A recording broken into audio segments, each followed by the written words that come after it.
អតិថិជនដែលត្រូវការសង្កសីគៀបស្នោសង្កសីគៀបជញ្ជាំងនិងសង្កសីដែកយកទៅប្រក់ដំបូលឬក៏រៀបចំបន្ទប់ការិយាល័យផ្សេងៗរោងចក្រយើងខ្ញុំគឺមានផ្គត់ផ្គង់និងចែកចាយ25ខេត្តក្រុង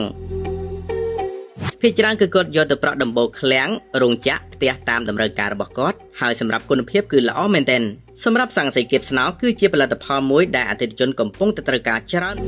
ដោយសារតែសង្កសីគៀបស្នោគឺជួយកាត់បន្ថយកម្ដៅថ្ងៃនិងសម្លេងពីបរិយាកាសខាងក្រៅស្ទើរតែ 100% ហើយសម្រាប់គុណភាពសង្កសីគៀបស្នោនិងសង្កសីគៀបជញ្ជាំងគឺការប្រើប្រាស់គឺជាប់ធន់ត្រជាក់គ្មានសម្លេងរំខានដោយសារទឹកភ្លៀងនិងកម្ដៅថ្ងៃព្រោះវាជួយកាត់បន្ថយកម្ដៅថ្ងៃស្ទើរតែទាំងស្រុងហើយជួយកាត់បន្ថយការប្រើប្រាស់ម៉ាស៊ីនត្រជាក់អញ្ចឹងម៉ាស៊ីនត្រជាក់បើកល្មមគឺត្រជាក់ហើយបើយើងនិយាយពីគុណភាពគឺអតិថិជនគឺគាត់ទទួលស្គាល់ច្រើនណាស់ព្រោះយើងផលិតតាមបច្ចេកវិទ្យាស្តង់ដាររបស់រោងចក្រផ្ទាល់តែម្ដងហើយសម្រាប់កម្រាស់គឺយើងមាន5ហ៊ុន7ហ៊ុនកន្លះនិង1ទឹក